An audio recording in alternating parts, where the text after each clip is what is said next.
This is an interesting map.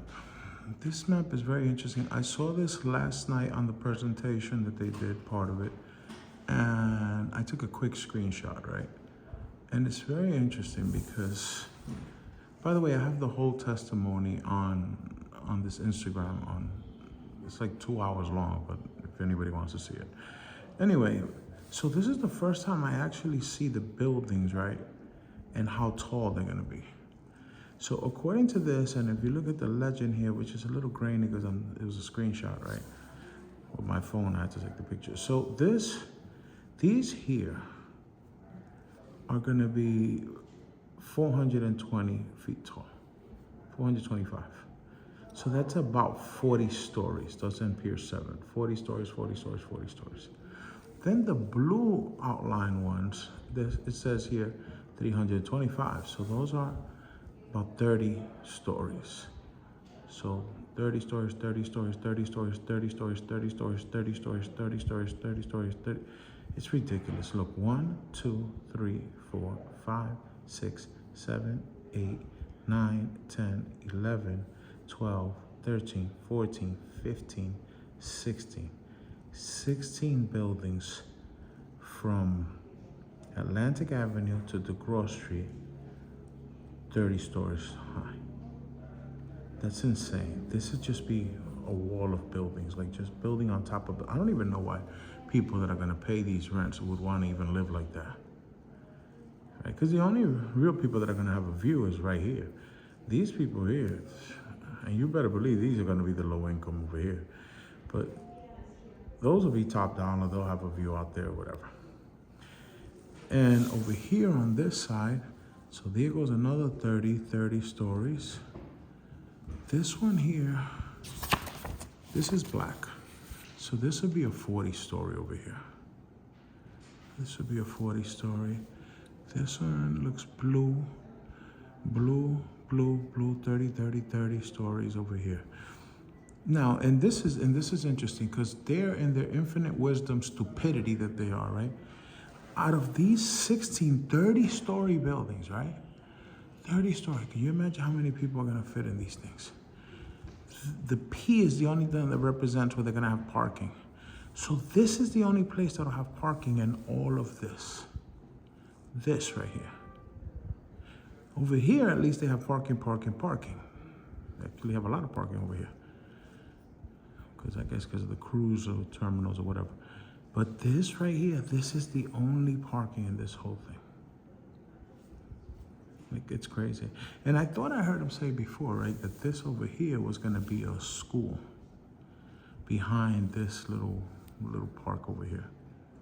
I mean, that's in the corner of where I live, so I'll have the most decent corner. It'll be a little park, walled off though, because it won't even, I would rather they put the park over here, that at least then we have a view and, you know, it'll be nice. This little park here will be walled off by all these huge buildings, and it's gonna be bullshit, really, because imagine that. And then there's something very important that I've been saying for a long time, and it's hard for me to express it without having a map in front of me.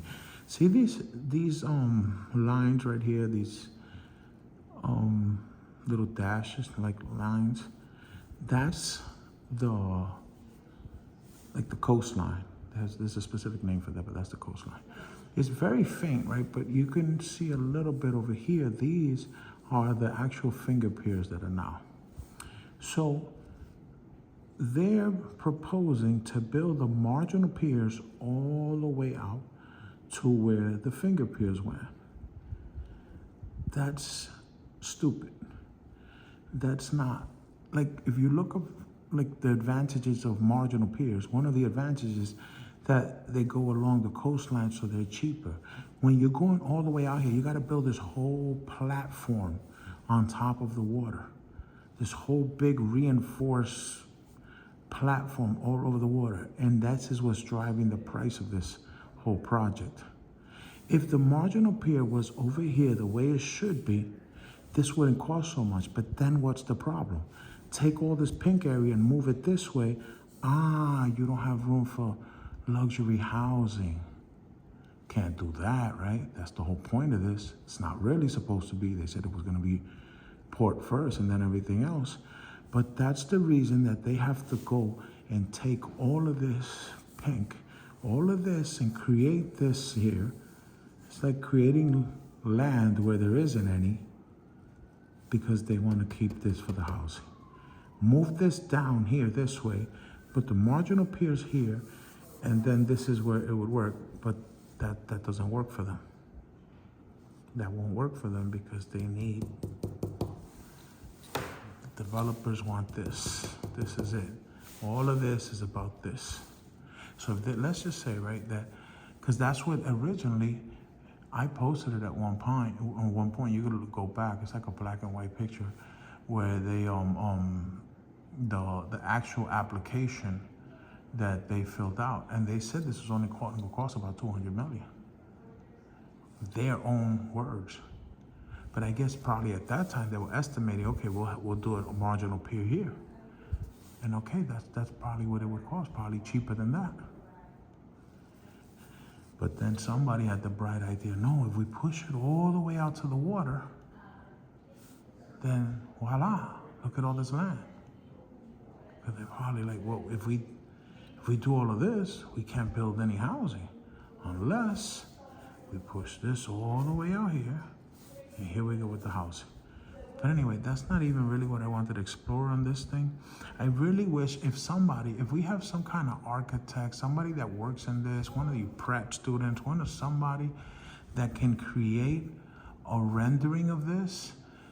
I mean, drawn would be cool, you know what I'm saying? Like a side view, so people could get an idea of what 30, whatever amount, you know, these 30-story buildings, how many of them clustered together, what that's gonna look like. Or like a 3D model, somebody, you know, if we can, it would really help people out to visualize this. Right, so, yeah, so these, anything that's yellowish, that's residential. The blue like that, those are community facilities. So there's one there. There's another one over here. And that's, I think, or in here, I think there's something. Whatever. Last night they mentioned the hotel, right? One of the slides had the hotel, 400-room hotel. And I'm trying to figure out where that is here, orange. And I don't really see it unless it's this here. Because that makes sense, right? Would be by the cruise ship. So probably that's the hotel there. What else? Anything like that lavenderish color, kind of? It's not really pink, that's pink, but this is like lavender. That's light industrial. What is it there? Yeah, that's light industrial. So that would be like over here, I guess. Now, this other color, which is like aqua or something, is the Brooklyn Cruise Terminal. Okay, so that's that over here. The colors aren't good because this was a screenshot. Homeport 2 and Flex. What did it say? Flex City something? Why would it say Flex City? That's what it looks like it says. I don't know, I can't tell. Flex City users. I don't know. Yeah, it says Flex City users, and that's this area. I honestly, if you ask me, they're doing all of this and they're kind of sabotaging this, and so that later on, they can, 10 years later when they finish building all of this, say, oh, the cruise, you know, this thing didn't work out. We got to keep building housing, and they'll take all of it eventually. If you ask me, yeah. These real estate people, they play the long game. Like, people don't understand, right? When they're saying, well, this port, look at the conditions in, because it doesn't, no, it's in this condition because they've only been giving them 5-year leases. In that industry, the standard is 30 and 50-year leases and longer, so that they can go and buy the heavy machinery. Those cranes have a lifespan of 30, 50 years. They're not gonna buy one if they only have a 5-year lease. Like, that wouldn't make sense. That wouldn't be prudent, right? They can't get investors. They can't get nothing, because they only have a 5-year lease, right? I mean, think about this. Would you redo your kitchen and spend $30,000, $40,000 and you only have a 2-year lease? No, of course not. It's the same principle, even worse. So they've been choking it, and even still that they've been choking and hoping to run them out of business. The container ship terminal is actually, according to their own documents that I saw, growing at 2%. At 2%, no, 5%. 5%. It was 5% a year. Because I know that then I looked at it and I was like, well, 5% a year in 20 years, that's 100% growth. But if you cutting off all this and making it smaller, how can it grow? Like, you'll run out of land. If you take out all the land for housing, then they can't grow, no matter what. And that's the short-sightedness of this. I think it was Dawn yesterday said we have to plan for 50 years from now. Exactly. And we got to anticipate and allow room for the growth of the Blue Highway, which is more important than all of this. Getting trucks off the road, our climate goals and stuff like that. And of course, the public places, the green, and it's ridiculous how they talk about the green, right? Because it's not evenly spaced. Like, okay, here, this is even unnecessary here, to be honest. We have a world-class park right here, so like to include this right here, it's. I mean, it's great. I'll take a park anytime, but just give it to Brooklyn Bridge Park, and then. But this little green line here, this little green line that they added all up together, and they say it's over however many acres, it's a greenway. It's ridiculous. What is that? That's just like a row of trees. Like, that doesn't mean anything. So, then there's this little thing here, which is going to be walled off. It's going to be a horrible park. You can't have a park walled off. Like, you want to go to a park and you want to enjoy the open space, right? Open space. You want to be able to look up at the sky and get some sun and relax. You can't do that with 30-story buildings all around you. This is a stupid idea. If anything, this should be here, and maybe the buildings here or something, or this whole thing should be right here, like a park, That's really what it should be. Like, if they had if they did the margin up here and they could do this park here with an overlook, right? I think they call it a crow's nest, over here, where you get close to the water, that would be beautiful, right? You build the park here and let it get, to the water. But to have this park next to a world-class park already, Brooklyn Bridge Park, it doesn't make that much sense. It's not evenly distributed. Like, that means, of course, that side over there is more affluent, they get more parks. That doesn't make sense to me. We need more park area over here. Over here, they have, like, you're putting a park right in front of Van Voorhis Park and right next to Brooklyn Bridge Park. What is that? What is that? And honestly, they should have put like some kind of a bridge or overpass over here to get from Van Voorhis Park. Because honestly, crossing this street right here to get to this park is dangerous. It's super dangerous right now. I see families going to Brooklyn Bridge Park and all of that, and they have to cross these things like running for their lives. So like something, a little bridge going over from this park to that park, that would be great, from this corner at least. But this here, this being here makes no sense. These people are not urban planners, to be honest. They're just not. Because I'm not an urban planner, and it's just, you should look at it and it just doesn't make sense. What else is there here to look at? Anyway, I just want to really talk about that. These buildings are going to be huge.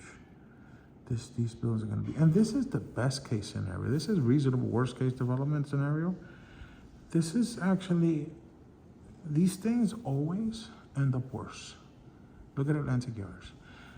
This is, look at like Hudson Yards, even though it was bad from the beginning. But like halfway through, the developers is almost like it's in their business plan. They cry broke. They say they can't be done. And this, like right now, Hudson Yards, they negotiate again. They're gonna get another $2 billion. I think it eliminates the school they said they were gonna build. It's all a joke. It's all a joke.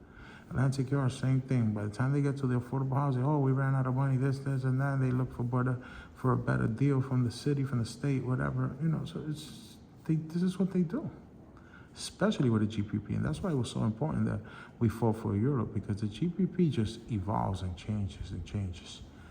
That guy from that I got into it with on one of the things when I kept telling him, but Europe doesn't change, right? He knows. Europe is like a contract pretty much, and to change it, you got to redo the whole thing. A GPP constantly keeps changing. The other day I was looking at the Atlantic Yards, and their changes, they have like years, like the 2009 revision of the GPP, the 2000 and whatever revision. It just changes. That doesn't happen with Europe. It is what it is. You want to redo it, you redo it, but you can't really change it too much. You can make little modifications, but not anything serious. So yeah, the point of this video is that this is going to be totally ridiculous.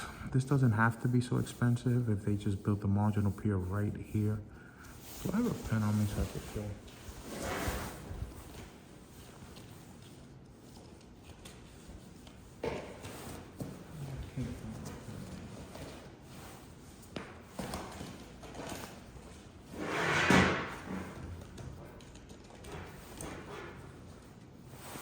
Here it goes, here it goes.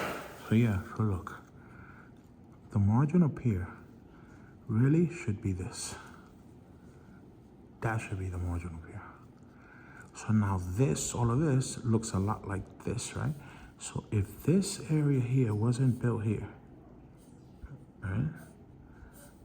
If this was water, the ships come here to the margin up here, right? Pretty ships here. Then they need this space over here to do their work, right? To unload and load and all of that, this space here. Now what do we do? Now that, from here on over here, this could have been a buffer zone. A nice green, as Tom Fox said, urban forest or whatever. And this, like let's say up to like here, could have been the area. Oh, they could have did it a little bit over here, right? Let's say just a, but to go all the way out there to match it with the finger piers, that's crazy. That's nuts. That's absolutely nuts. Makes no sense unless you're a real estate developer and you need all of these buildings. This upsets me. This upsets me. A park in the middle. Imagine that. Imagine standing somewhere in a park and the park being totally dark at all times of the day because it is totally surrounded by 30-story buildings. That doesn't even make sense. That doesn't even make sense, you know, even in urban planning 101, that wouldn't make sense. If you propose this at a prac class, you'd probably, you wouldn't pass the class. You would not pass the class. So yeah, I'm wondering what other people think.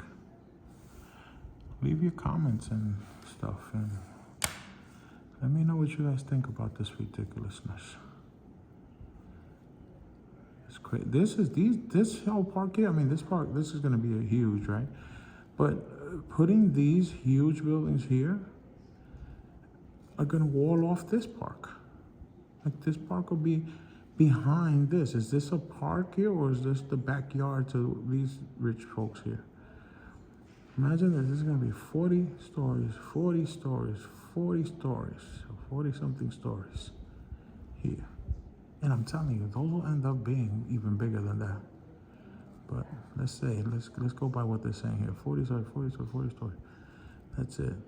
This is gonna be shadows. Shadows. Half the park is gonna be fucking under shadows all day long. And these are gonna cause huge shadows. And like I said, right, so this is Columbia Street right here. These little buildings here, these are cracking just with the concrete recycling. The concrete recycling right now would be like around here. And these buildings over here were cracking and vibrating and all kind of stuff just from those trucks rumbling up and down. And people think we're exaggerating. We're really not. In the past, there was housing here. If you go back to like the 80s, and when they were doing the Kiwanis work here, they dug up the thing, and these houses here started collapsing. Google it. Over here is where the slaughterhouse collapsed in 2011 or 2013 because of some kind of Gowanus work they were doing, sewer work or whatever, that they had dug this area out. How do I know? Because I live right here, and that was on like I think it was almost like Christmas Day. It was definitely December, and it was there one day, and the next morning we come and it was on the ground. All right, and that was because of this digging. So can you imagine the kind of boring digging and all kind of excavating that they're gonna have to do to build all of this housing right across the street from these homes here? Maybe that's their plan. Maybe they don't care. And honestly, now that I think back to it, because hindsight is always 20/20, and maybe it could still be done. Maybe the BMT, whatever, I forget the acronyms now. The one that had decision-making powers should have like a fund or something to take care of these people in the case, or there should be insurance or something to take care of these people, any damage that's done to their homes. And it doesn't have to be a total collapse, it's just a crack in their facade. It costs thousands of dollars, and they shouldn't have to now sue the city or sue a developer. That costs a lot of money. That's not easy to do. And if you don't have the money, that's not like those 1-800 lawyer and you only pay if your case gets settled. No, you have to pay those lawyers, and if you don't have the money, you can't even sue. So there should be a fund or insurance to make sure that these people are made whole quickly if there's any cracks or if there's any damage to their houses over here. These houses some of them are close to 100 years old, and they're not built on, this is not really sturdy land. And this is what I'm always saying, right? So according to this, over here is the BQE, okay? So this is what I'm saying, though. The people that, you're just a Yimby or whatever, them fucking stupid people, right? This is what we've been saying. Well, definitely I and I know a good group of us is build here, cover this cover the ditch, bring the communities together. Let's fix what Robert Moses, this horrid thing that he did 75 years ago. Cover the ditch. It'll be a win-win. Some contextual housing all the way through. This is 10 to 12 city blocks. It's a nice big area. If you got like even 200 units a block, that's like 2,000, a little more of units, but it'll be a lot lower, not no 30 stories over here either, because 30 stories doesn't fit it anywhere here. But anyway, this could be a lot of housing, maybe, of course, some green space in the middle and everything. And yeah, this would satisfy a lot of people in this community. Cover the BQE ditch. Cover this. Leave this for the thing. Build a marginal pier that's reasonable, that doesn't extend out all the way out there. That makes it super expensive. And I bet you, I'm no engineer, but I bet you that with all the flood remediation that they're gonna have to do, the seawall, the this, the that, and these people, I have no idea where they're gonna get insurance and how much they're gonna pay. Because that insurance is gonna be ridiculous over here. Because they're in a flood zone. No matter what you do, there's still a flood zone. Insurance companies don't want to hear that you built it a little higher. They just look at the map. They're like, you're in a flood zone. You pay this much. But anyway, so I bet you that with all the money that they're gonna have to spend to try to get this land proper and to get all of that, it would be cheaper to just build this ditch. You can watch videos. They actually call them freedom lids. In other states, they've built stadiums, they've built housing, they've built parks, they've built all kind of stuff over. If you've ever come across the George Washington Bridge, you'll see these huge 4 buildings. They're huge up there over I-95. Once you pass it, and then if you're gonna go continue like towards the Bronx, you'll see those huge buildings. They call them the bridge apartments, actually. I grew up in that area up there, so I'm very familiar with them. Those huge buildings were built over the I-95. It can be done. And I'm sure, and building these platforms it's really not that expensive. It seems like, oh my God, like it's not, it's really not. This is harder to do. This, you gotta figure it out. This land, this everything is, it's a problem. And to get it ready for what they wanna do there, that's why this project costs so much. It would be cheaper to build it over here. Yeah. Anyway, if you heard this video all the way through, wow, thank you. And I would love to hear some of your comments and how you feel about all this. I would love, so write in some comments or something. And I should have made this a live so it could have been a little more interactive. Let's figure something out. Maybe we could do a Zoom or something and we can all talk about this, because honestly, this is the problem right here. The minute, let me tell you when we lost this argument, the minute that they said that this project was gonna cost $1.7 billion, we needed to start screaming and hollering, and because if you do the research, the only port project that's come even close was in California. And that included a whole freight rail line, and it was really elaborate. This right here should not cost that much. Yeah, it's only costing that much because you're going into the water. That makes it complicated. But a marginal pier, it's a platform. It's, in essence, that's all it is. It's just a platform. Like a pier is just a platform and some cranes and stuff. It's not really, you're not building nothing. $1.7 billion that they said it was going to cost. It's an insane amount of money. But it's because of this. It's because you want to go all the way out here. Right? That's expensive to go all the way out here. Keep it close here and use this area here. Like if you do the math, the 122 acres and 60 acres for this, and then the 28, it doesn't even add up, because it's almost like if they're creating land over here with this. Because they want this land here for the house. These apartments are gonna go for so much money. They're about to make so much money off of this thing. No wonder they're fighting so hard for it. Anyway, thanks for listening, guys. Let me know how you feel in the comments.